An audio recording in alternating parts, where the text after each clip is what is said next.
Thank you. Thank you, Secretary Favila. Chairman Arthur Young, President Ernie Santiago, all the members and officers of SEIPI, welcome once again to Malacanang. Many of you, please sit down. Many of you may remember the last time we met as a group 2 years ago. But between then and now, I've met some of your principals at international fora, and I get to see many of you individually during the many company events that have taken place in the industry. And I stay updated on your many successes as well as your concerns. For after all, you have made, as our two speakers have said, tremendous contributions to our economy. Thank you to the industry.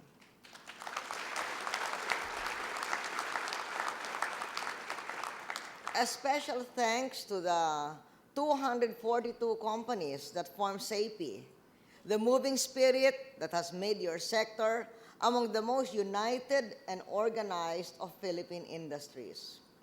I have heard about your GAINS program for global competitiveness, advocacy, information, networking, and services, and that it is the most forward-looking industry strategy in the country. Congratulations to you. We saw a part of your work in the two presentations today. And for the ordinary Filipino, the Philippine economic landscape of the 21st century would be unrecognizable without your industries. You have every right to claim to be the driver of the Philippine economy. As Ernie said in the beginning of his speech, you produce 2/3 of Philippine exports. Over 1 billion Philippine-made memory chips, power devices, disk drives, digital signal processors, magnetic heads, and similar products are found in various electronic appliances all over the world, coming from you. Because of you, our country has an 18% share of the global electronics market since 2006. I thank you also personally because during my presidency, you have earned $200 billion for our country.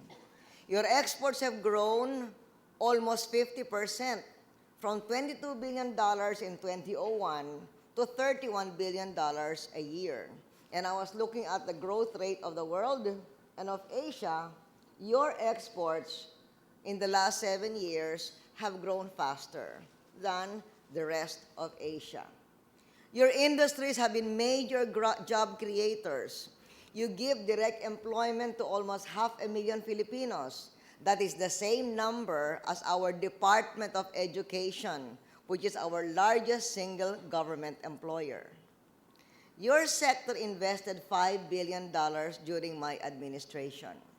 And the peak, the rise in investments, was with Texas Instruments, which by itself is pumping more than $1 billion for a new operation in Clark, not to mention its new activities in Baguio. So we thank Bing for bringing that investment over. I've also had the fortune of presiding over the expansion of other companies like SunPower, large expansion, so I'm very grateful for that. In 2001, I was telling Ernie, but in 2001 you had a negative growth rate, didn't you? And Ernie remembers that 2001 had a minus 22 growth rate. It was a negative 22%. At that time, that was right after the 9/11, but even before 9/11, the global market was already slowing down. In 2001, the main market for Philippine-made electronics and semiconductor items was the United States. Then the US market suffered a drop in sales. That's why your growth rate was minus 22%, though I might say that at that time, I remember how I said, naku, kakaupo ko lang, magne-negative growth rate ang Pilipinas because electronics is such a major part of our economy. But we work to do other things, strengthen the domestic market, release all the arrears of ERA to the local governments, work on the housing industry, spend on agriculture, as a result of which the Philippine economy still had a positive growth rate, even if the electronics industry had a negative growth rate. But in the meantime, just as we were working on how to make the Philippine economy remain with a positive growth rate, you were also working. You were looking for other markets. And indeed, you found other markets. So that when we met in 2006, China was already your main customer, taking in 26% of your exports. And today, with even more changes in the global economic arena, you have shifted your focus again. This year, 2008, because most of your figures are 2007, Ernie confirmed to me that about 22% of your products go to Europe, 15% to Japan, 14% to the US, 13% to China, and the rest to other Asian countries.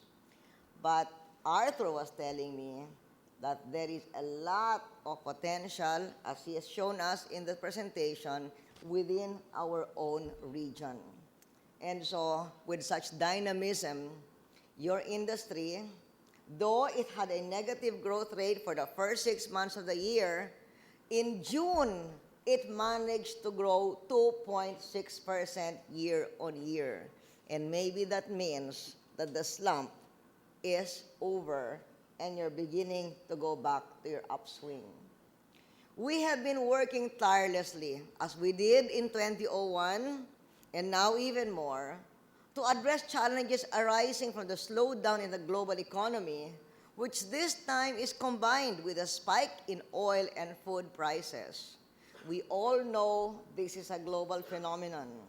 Your presentation shows how aware you are, and you need to be aware because you're so integrated with the global economy of what's going on in the world.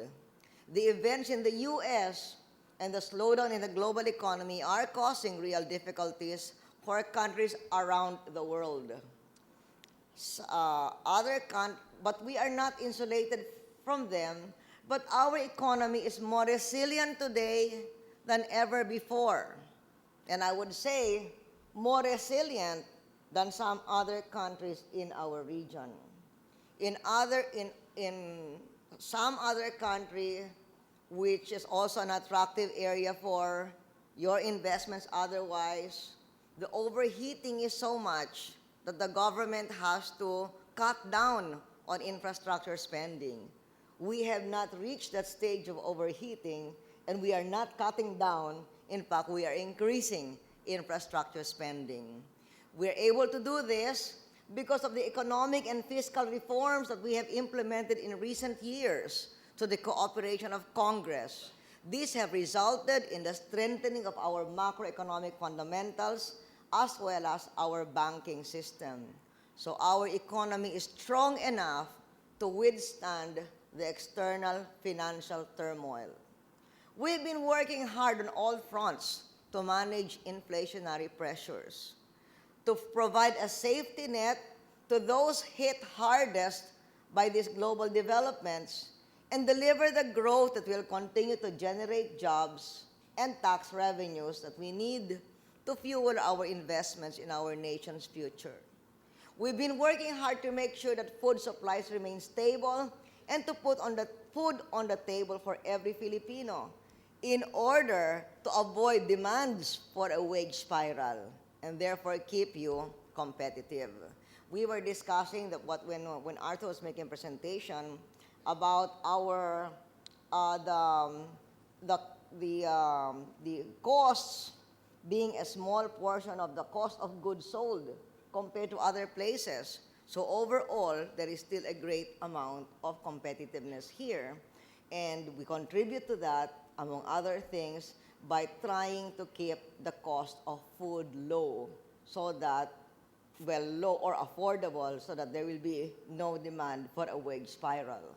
We have also been introducing measures to lift the burden of high fuel prices of our people so that there will be no big transportation cost increase for the workers who go to work.